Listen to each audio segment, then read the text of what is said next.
বিয়ের অনুষ্ঠান মানেই মজা। তো এই বিয়ের অনুষ্ঠানটা শীতের সময়ে এটা আমার কাছে ছিল। তো আজকে ভাবলাম সেটা আপনাদের সাথে শেয়ার করি। এই বিয়ের অনুষ্ঠানটা ছিল আমার মেয়ের দেবরের। তো এখানে আমি ছোট, ছোট করে কিছু ভিডিও করেছি সেটাই আপনাদের সাথে শেয়ার করলাম। তো এটা আমার মেয়ে, আমরা মা-মেয়ে একসাথে একটু ছবি তুললাম। পেছনে আমার বোন দাঁড়িয়ে আছে। আর এখানে টুকিটাকি করে আসলে অতটা করে ভিডিও করতে পারিনি। তখন আমি একটু অসুস্থ ছিলাম। যার কারণে আমার ওইভাবে ভিডিওটা করা হয়নি। তো মেয়ে আবার এদিক দিয়ে আইসা আরেকটা মোবাইল দিয়ে ছবি তুলতেছে, ভিডিও করতেছে। তো ওদের আসলে হলুদের অনুষ্ঠানটা ছিল যার তাদের সাথে দেখা হলো। এটা হচ্ছে মেয়ের পুরা শ্বশুরবাড়ির ফ্যামিলির মেম্বাররা।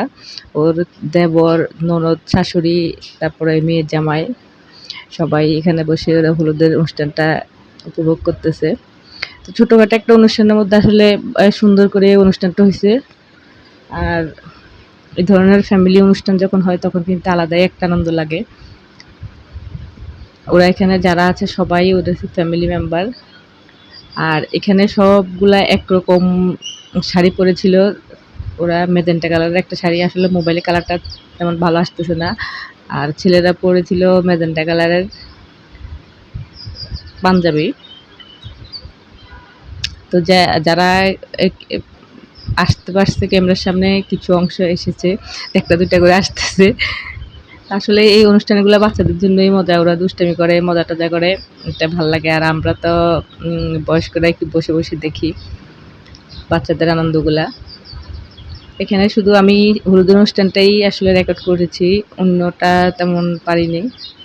মাঝখানে দেখি আমার পাশে একটা ছোট্ট বাবু বসে আছে, বাবুটা এত কিউট, ভাবলাম ওরও একটা পিক তুলে নেই। তো ওর সাথে একটু কথা বলতেছি, নাম জিজ্ঞেস করতেছি, ও হা না মাথা নাড়তেছে। ওর সাথে একটু কথা বলে টাইম পাস করলাম। আমি যে চেয়ারটা বসেছিলাম আমার পাশে ও বসেছিল। ভাবতেছিলাম ওর সাথে একটু কথা বলি, বাবুটাকে খুব মায়া লাগতেছিল, খুব আদর লাগতেছিল। ওর সাথে বসে বসে একটু কথা বললাম। এই হলো বর, যার বিয়ে বা যার বিয়ের এই অনুষ্ঠানটা। তো ওর অনুষ্ঠানেরই এই আয়োজনটা পুরাটা।